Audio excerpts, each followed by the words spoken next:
하나님 말씀은 시편 22편 19절부터 31절 말씀, 다 같이 합독해서 함께 읽도록 하겠습니다. 여호와여, 멀리하지 마옵소서. 나의 힘이시여 속히 나를 도우소서.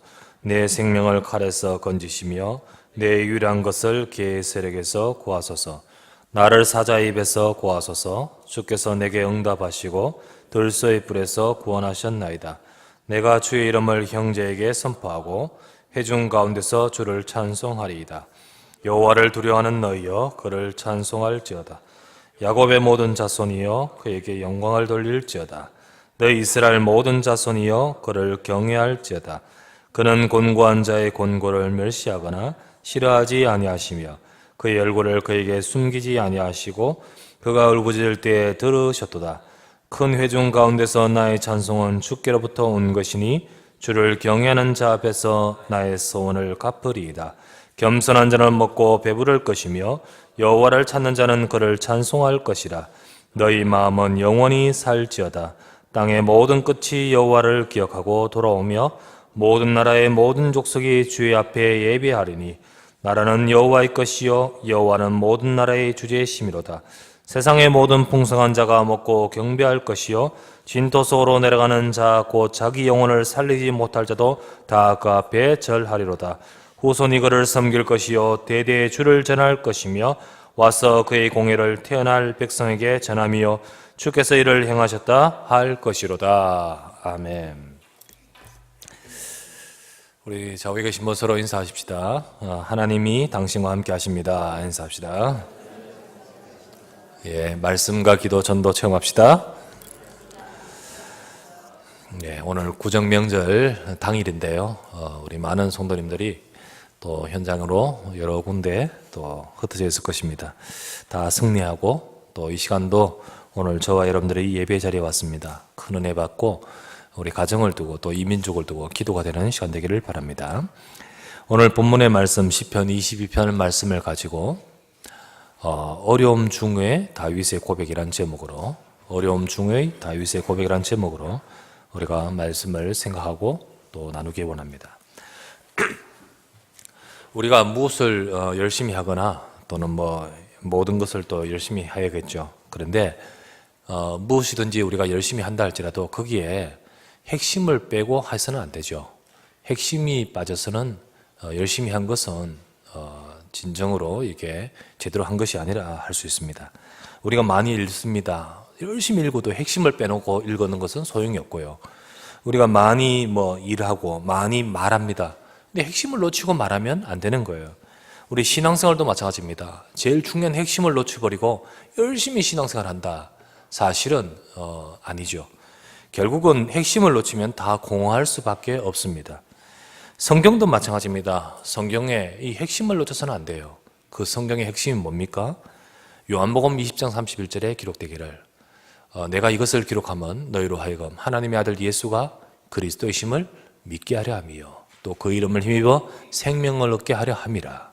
이게 바로 성경의 주제예요. 핵심 아닙니까? 이것을 놓쳐버린 채 우리가 성경을 아무리 또 배우고 공부하고 알고 있다 한들 사실은 하나님하고는 관계가 없고 맞지 않죠. 제가 옛날에 처음에 대학에 들어가서 제가 영문학을 전공했지 않습니까? 그러다 보니까 그곳에 가서 처음에 이제 교수님들 만나고 할 때요. 교수님들이 이렇게 강의하면서요. 어떤 한 교수님이 계셨는데 영어 성경에 대해서 많이 말씀하시더라고요. 특별히 킹 제임스 버전 그 영어로 많이 이야기를 하면서 말씀을 많이 하셔요. 그래서 강의 도중에 그런 말을 많이 하니까 저분은 예수님 믿는 사람인갑다. 저분은 신앙생활을 참 잘하시는 분인갑다. 이런 생각이 들었어요. 그래서 제가 기회가 돼가지고 일부러 교수님을 찾아가서 만났습니다. 만나서 대화하는 가운데 아닌 것 있죠? 전혀 아니에요. 예수님 안 믿어. 알고 보니까요, 성경을 많이 읽긴 읽었는데요, 영어 공부하려고 읽는 거예요. 킹 제임스 버전 그 영어체가 굉장히 아름답고 좋다고. 니도 읽어봐라 하면서 그러면서 사실은요, 그렇게 성경을 이렇게 읽었는데 영어 공부하려고. 그리고 또 그 시대에 17세기, 18세기 그때 당시에 언어 연구하고. 이러니까요, 열심히 뭐 성경 구절을 말하고 있지만은 아닌 거 있죠. 아무리 우리가 핵심을 놓쳐버리고 해서는 아니는 겁니다. 구약 성경이 뭡니까? 또 신약 성경이 뭡니까? 다 이것을 기록하면 너희로 하여금 하나님의 아들 예수가 그리스도이심을 믿게 하라 하며, 구약에서는요 앞으로 오실 그리스도에 대해서 예언의 말씀이에요. 그래서 예언과 예표로 말해주고 있습니다. 예언은 뭡니까? 직접적인 말씀으로 이분이 오시겠다라는 것에 대한 말씀이겠고요. 예표는 뭡니까? 이분에 대해서, 오실 그분에 대해서, 그 핵심에 대해서 때로는 사건이나 때로는 어떤 상황이나 때로는 어떤 모형이나 이런 것을 가지고 간접적으로라도 말씀하는 거예요. 예를 든다면 유월절 뭡니까? 오실 그리스도, 그분에 대해서 보여주는 겁니다. 출애굽, 그분을 통해서 구원받는 것을 보여주는 거예요. 성막, 이 다 예표거든요. 예표. 그래서 예언, 직접적으로 말로 설명해 주는 것이고, 예표, 어떤 사건, 상황, 모형 이런 거, 왕, 선자, 제사장 다 그 모형인 것입니다. 예표죠. 예표. 다 한 부분에 대해서 집중하여서 설명해 주는 것임을 알 수 있습니다. 그런데 우리가 이 핵심을 놓쳐버린다 그러면요 성경은 전부 다 아무 데나 가고 있는 거예요. 다 다른 데로 가고 있죠.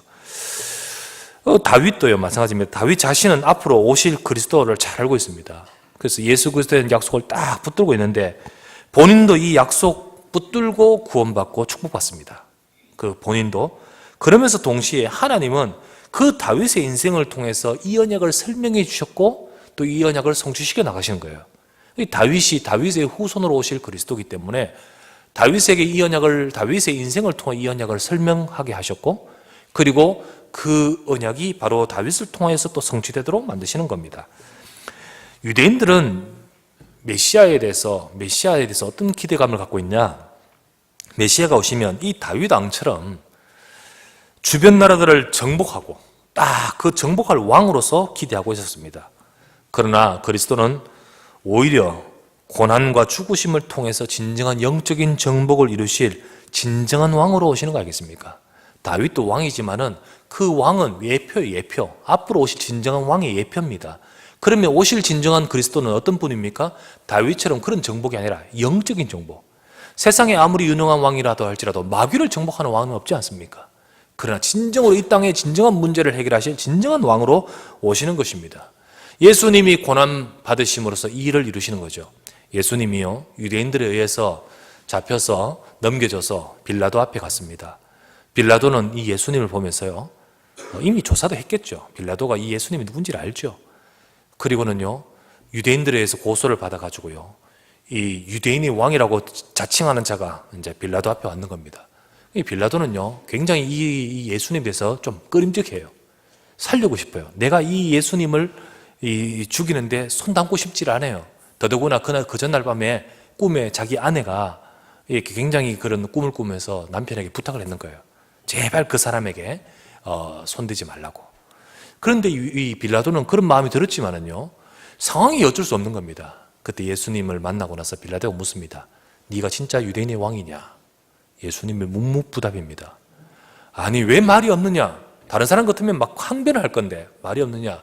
내가 너를 죽일 권세도 있고 내가 너를 살릴 권세도 있는 줄 알지 못하느냐?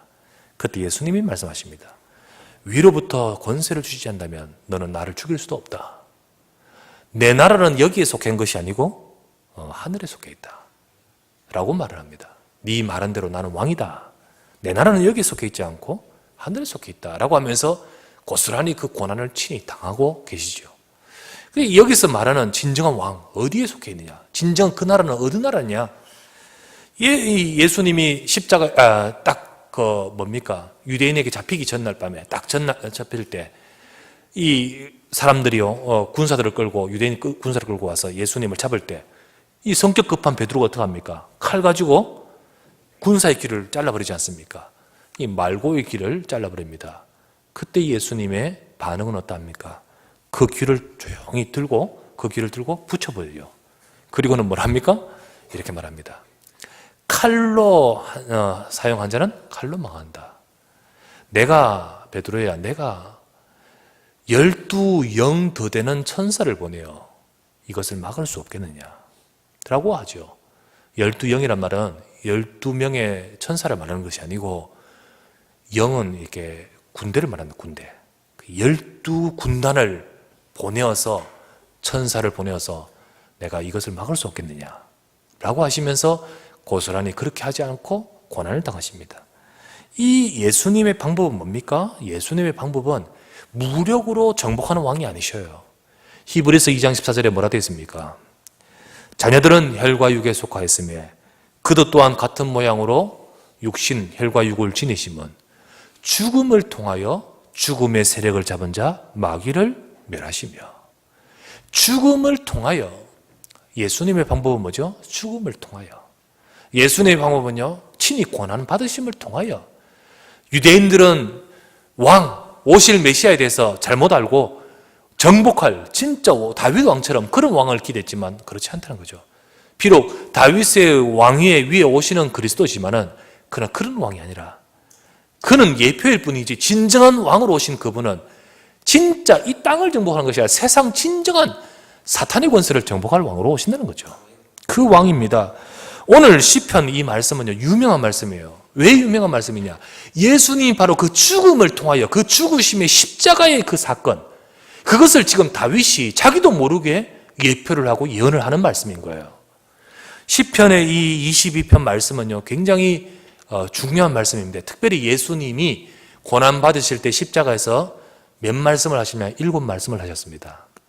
그것을 바로 가상 7언이라고 그래요. 가상 7언. 십자가 위에서의 7말씀.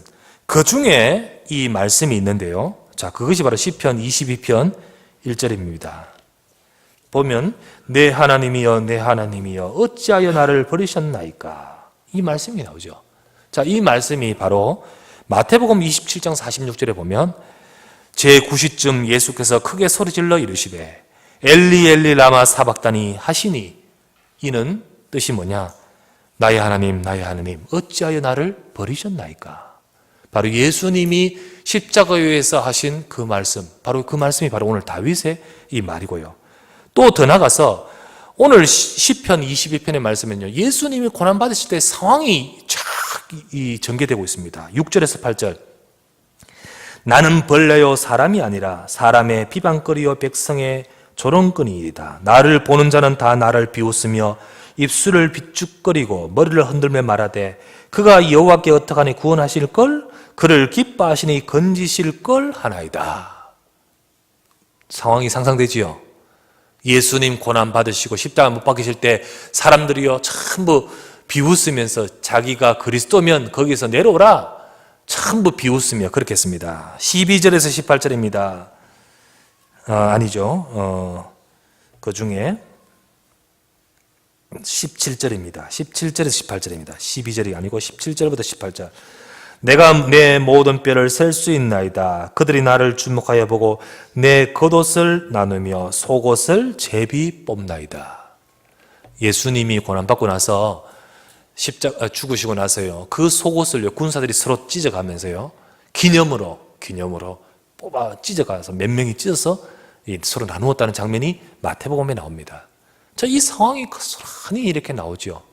우리가 이것이 다윗이 앞으로 예수님께서 십자가 위에서 하실 그 말씀, 그 고백을 염두에 두고 말했거나 혹은 그 상황을 미리 설명하려고 했는 말은 아닙니다. 오늘 다윗이 그런 말은 아니에요.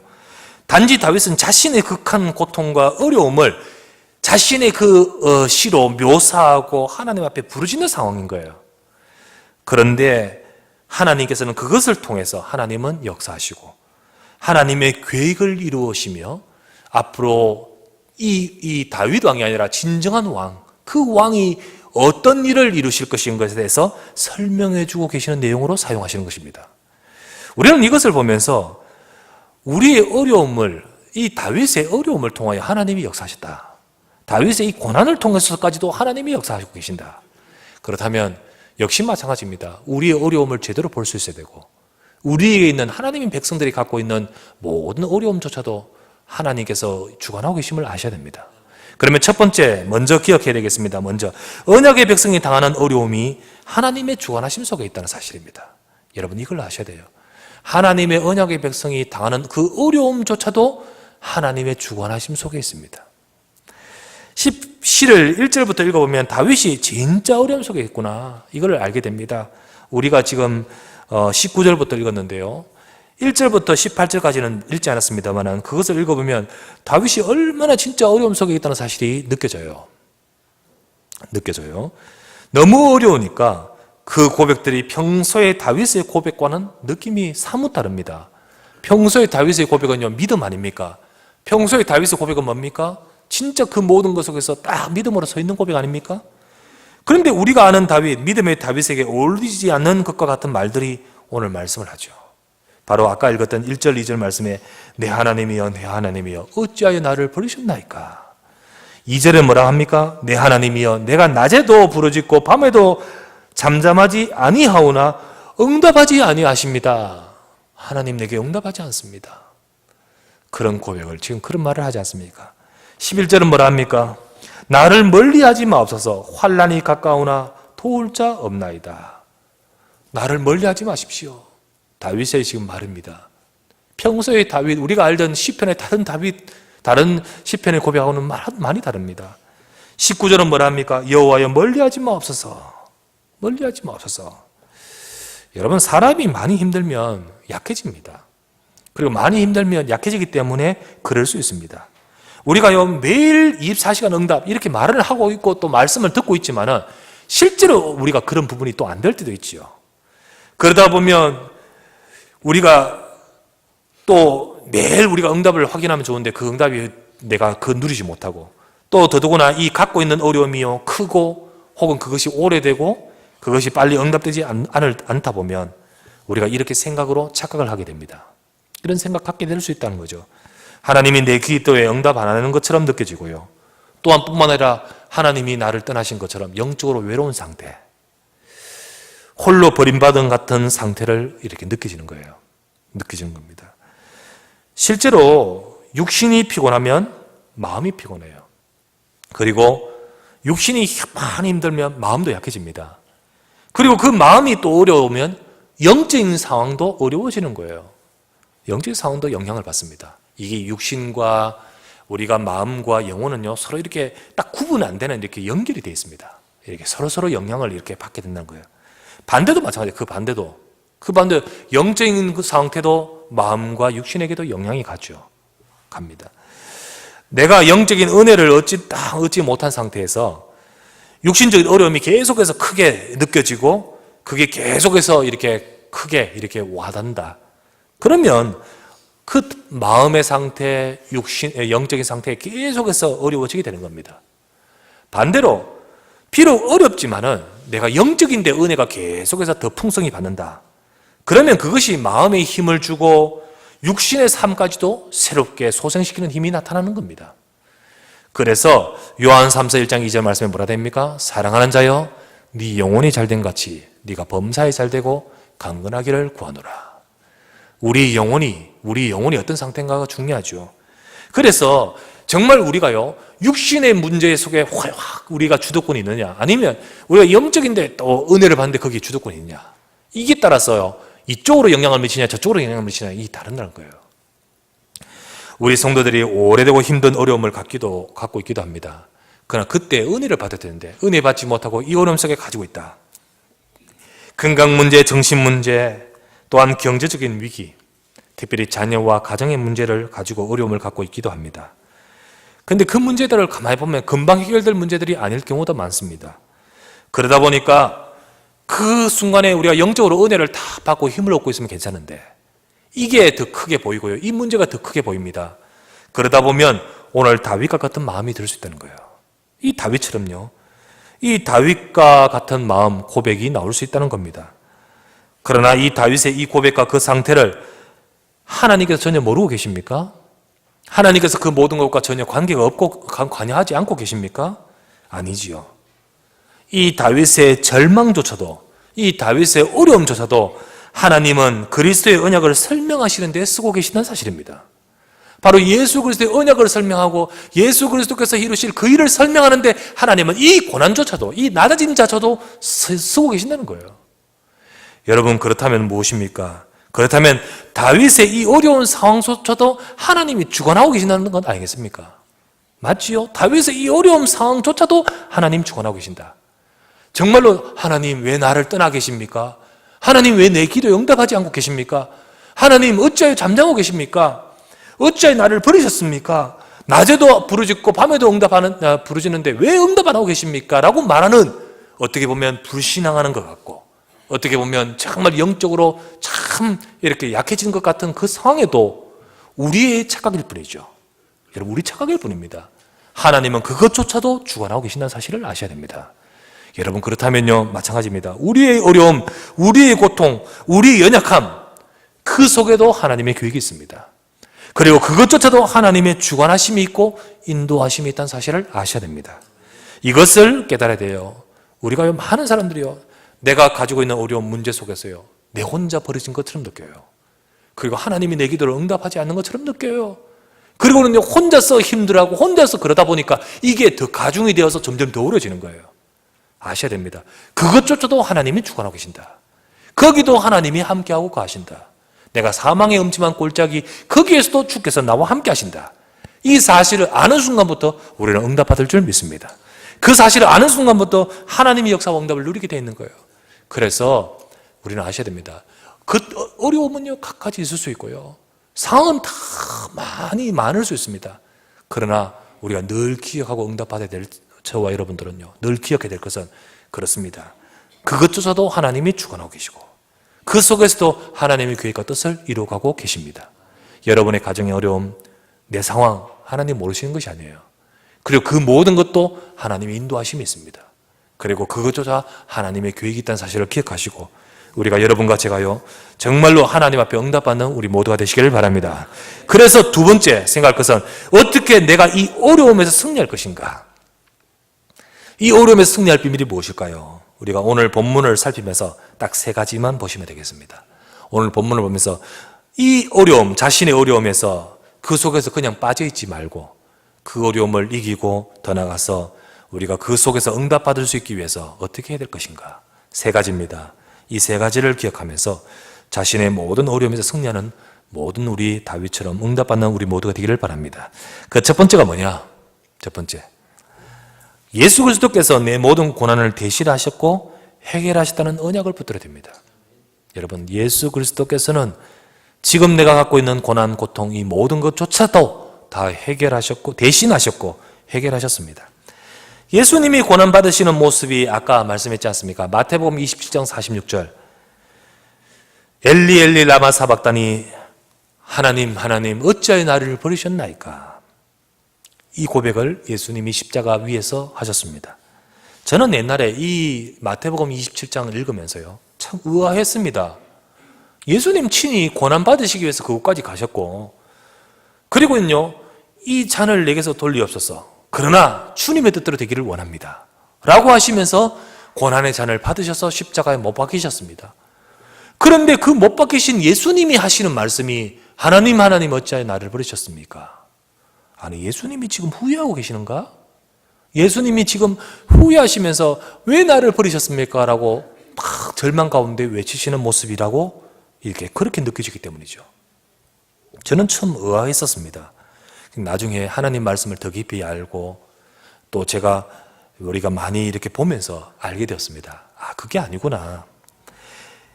예수님이 지금 십자가에 달려 있는 그 순간, 그 자리는요, 바로 예수님 자신의 문제를 가지고 당하시는 것이 아니고 인간의 죄의 형벌, 죽음, 고통을 대신하여 거기에 못 박힌 자리죠.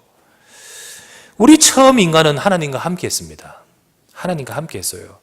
그러나 창세기 3장 이후에 우리 인간은 죄에 잡히고 죄로 인해서 하나님을 떠나게 되고 사단에게 잡혀버렸습니다. 결국 우리에게는요, 하나님을 잃어버린 인생이 되어버렸어요. 하나님은 우리 인생을 향하여 안타까우면서 복음을 주셨지만, 그러나 우리 인생은 하나님을 떠나버린 인생이 되어버렸습니다. 그때부터 우리에게는 사망과 재앙이 들어오고 저주가 들어왔어요.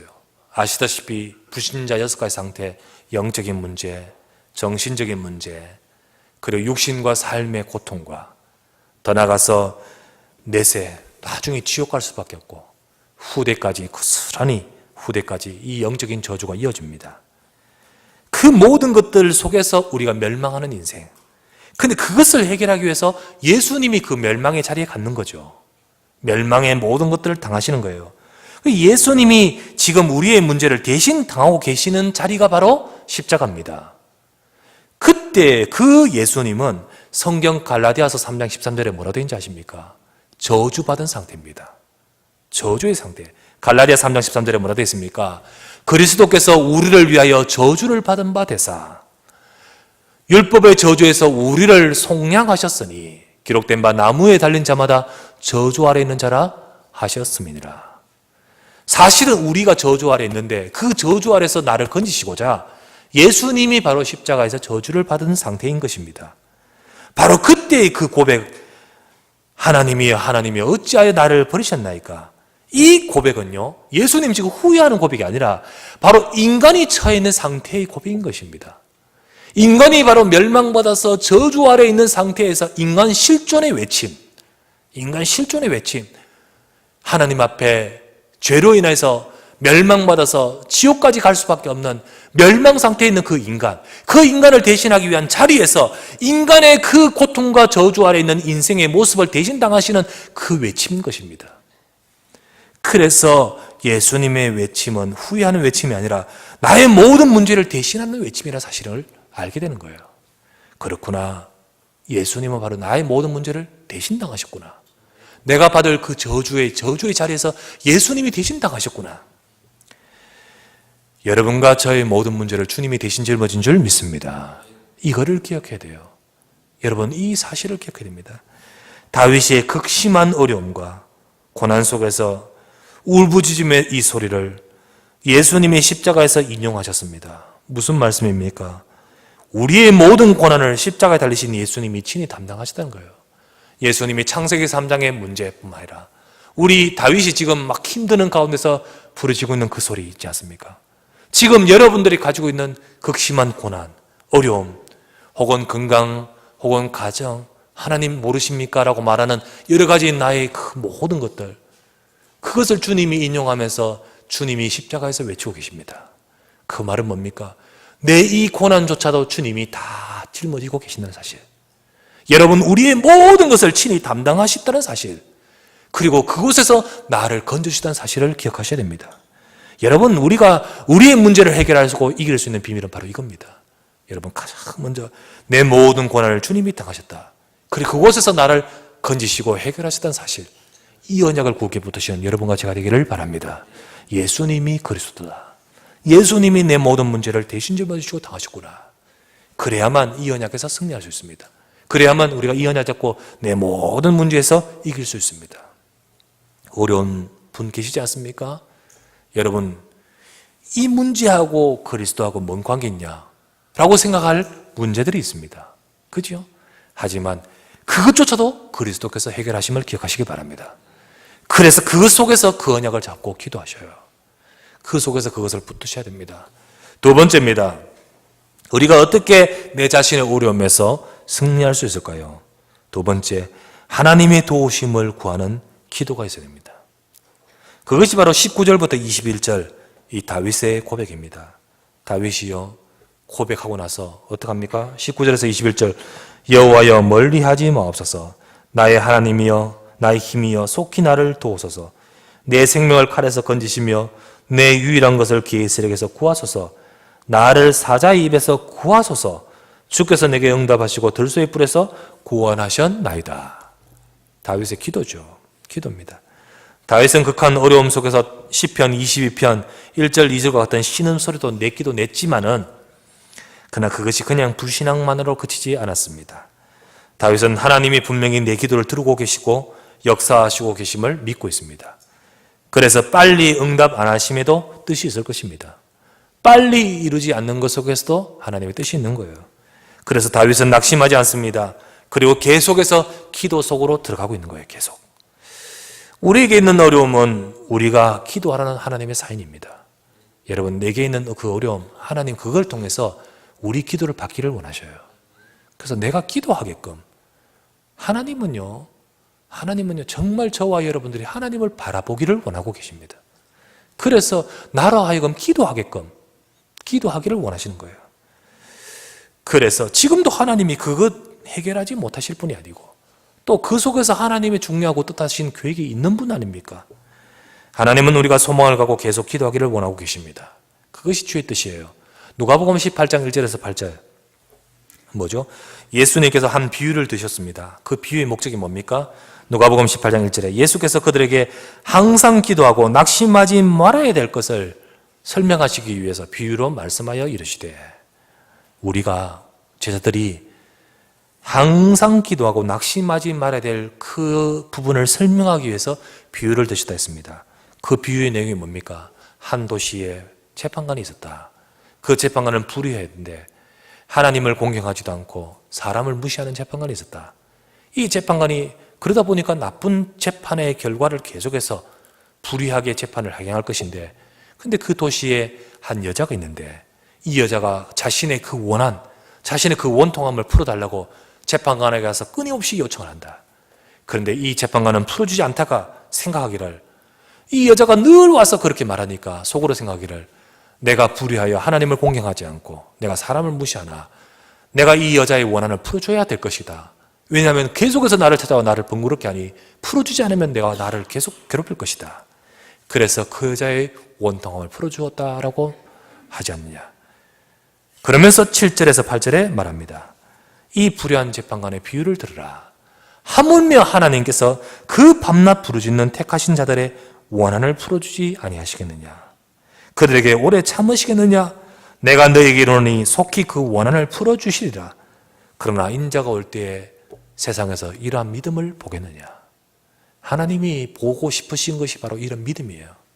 주님이 지금 원하고 기대하시는 것이 바로 뭡니까? 이런 기도예요. 그래서 이 시간도 저와 여러분들이요, 여러분의 모든 삶 속에서 이 다윗처럼 기도하기를 원하시는 겁니다.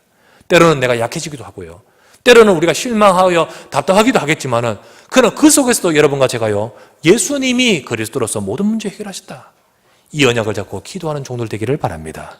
그때 그 속에서 하나님은 지금도 역사하고 계십니다. 7절에서 야고보서 5장 10절, 13절에 이런 말씀이 있습니다. 야고보서 5장 13절에 너희 중에 고난당하는 자가 있느냐? 그는 기도할 것이요. 그리고 즐거워하는 자가 있느냐? 그는 찬송할 것이니라. 너희 중에 고난당하는 자가 있느냐? 기도하라. 기도해야 될 시간표입니다. 특별한 어려움이 있으면 특별한 하나님의 응답하실 뜻이 있는 겁니다. 빨리 응답되지 않는 이유가 있다면 그것은 더욱더 더 큰 응답이 기대하고 기다리고 있기 때문입니다. 그러므로 저와 여러분 그것을 기억하고 여러분 기도를 놓치지 마시기를 주의 이름으로 부탁드립니다. 우리가 우리의 현장에서 승리하는 비밀, 내 자신의 어려움에서 어떻게 승리할 것인가? 기도입니다. 하나님은 주의 백성들이 언약을 잡고 기도하기를 원하십니다. 히브리서 4장 15절에서 16절 말씀에 이렇게 기록되어 있습니다. 히브리서 4장 15절에서 16절 말씀에, 여러분, 우리에게는 대제사장 누굽니까? 예수 그리스도입니다.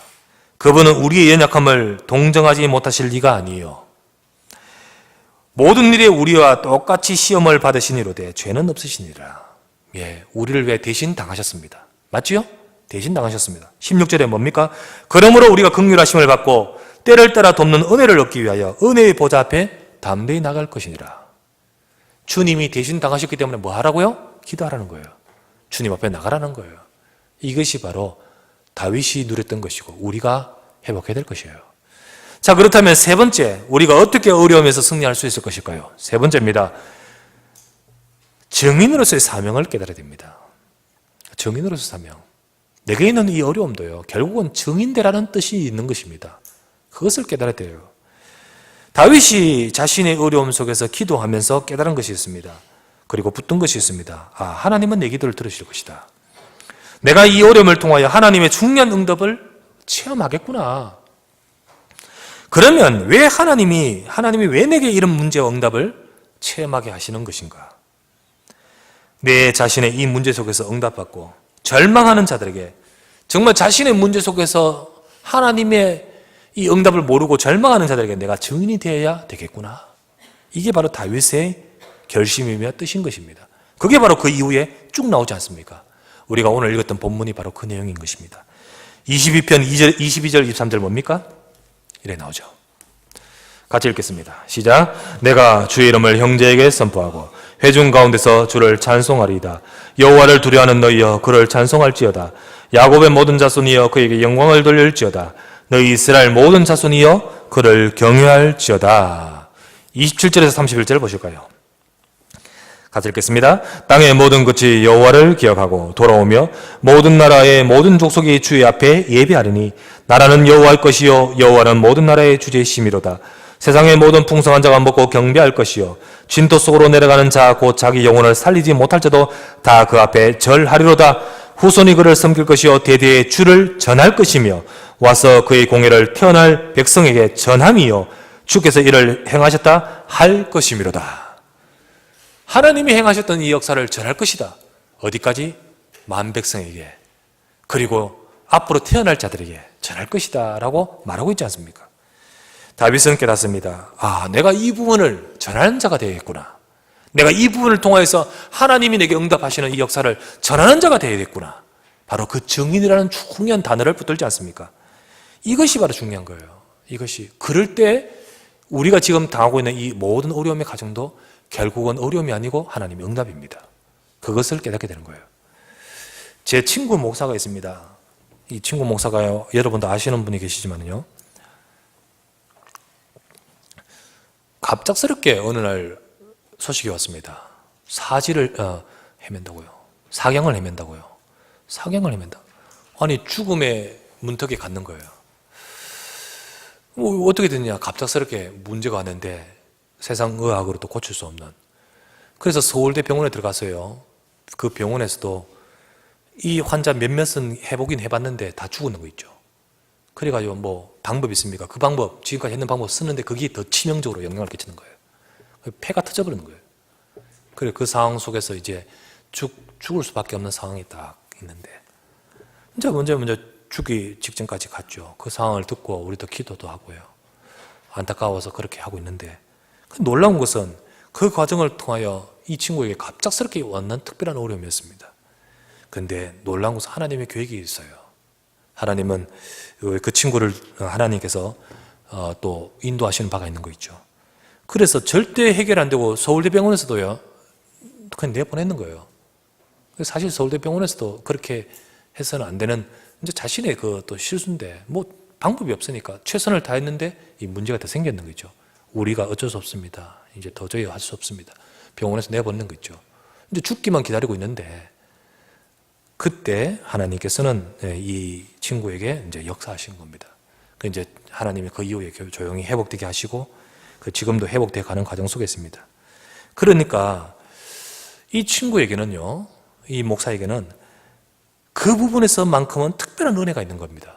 특별한 은혜가 있어요. 대화를 나누다 보면요, 그것을 통해서 많은 자기가 받은 은혜와 깨달음이 있고요.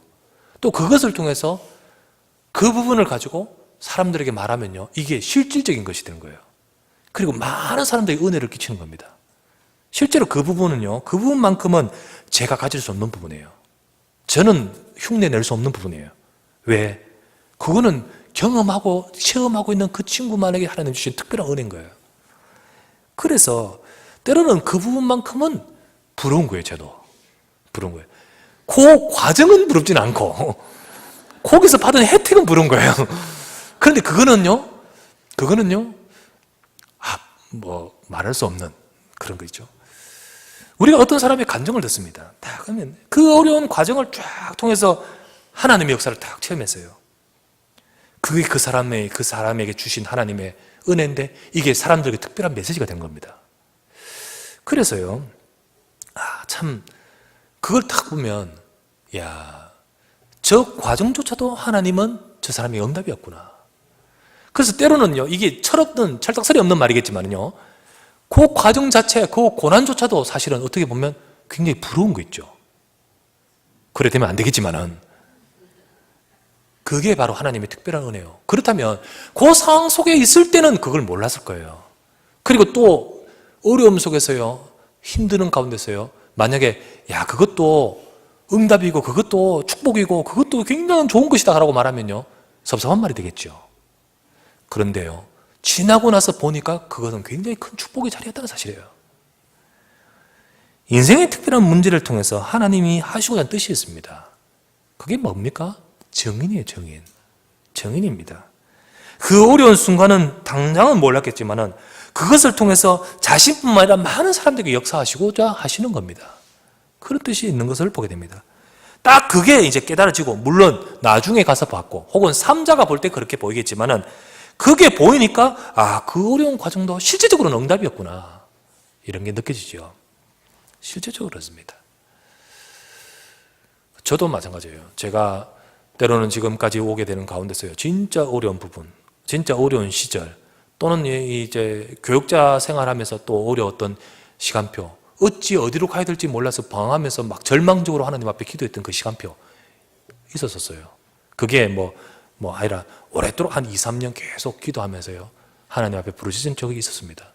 그런데 알고 보니까 많은 어려움 당했던, 또는 그 시간에 많은 연단되었던 그게요, 사실은 제게 굉장히 큰 훈련이었어요. 지나고 보니까 그게 알게 되겠는 거예요. 그 순간에는요, 진짜 눈물만 나고요, 새벽마다 와서 눈물만 흘리고요, 그래서 적이 있었습니다. 근데 하나님은 그 속에서 주관하고 계셨어요. 그걸 우리가 보셔야 됩니다. 우리가 막상 그 속에 있는 사람은 어렵지요. 그런데 분명하게 하나님 말씀을 우리에게 전해주고 있습니다. 하나님의 축복된 계획이 있습니다. 보통 성도들은 어려움 속에서 대부분 다 시편 22편 1절 2절 상태만 머물고 있습니다. 뭐죠? 하나님 어찌하여 날 부르셨습니까? 내가 밤에도 부르짖고 낮에도 부르짖는데 하나님 내게 응답하지 않습니다 라고 하는 그 신음의 상태 속에만 머물고 있어요. 그러면 응답 못 받습니다. 그러면 응답 절대 못 받아요. 진짜 응답받는 시간표로 나가기 위해서는 어떻게 될까요? 끝까지 읽어보셔야 됩니다. 31절까지 딱 읽어보면서 세 가지가 나오지 않습니까? 첫 번째입니다. 뭐죠? 예수 그리스도께서 내 모든 이 신음까지도 대신 당하시는 자리에 서셨다는 사실입니다. 예수님께서 내 모든 문제를 대신하는 십자가에서 고통 당하셨다는 사실. 그래서 예수님은, 그리스도는, 이 언약은요, 내 모든 문제를 해결하신 줄 믿습니다. 이 믿음입니다. 두 번째 뭐죠? 그렇다면 내가 이것을 두고 기도해야겠습니다. 그렇다면 내가 이것을 두고 부르짖어야겠습니다. 이게 바로 응답으로 나가는 시간표 속에 나가는 비밀입니다. 세 번째는 뭐죠?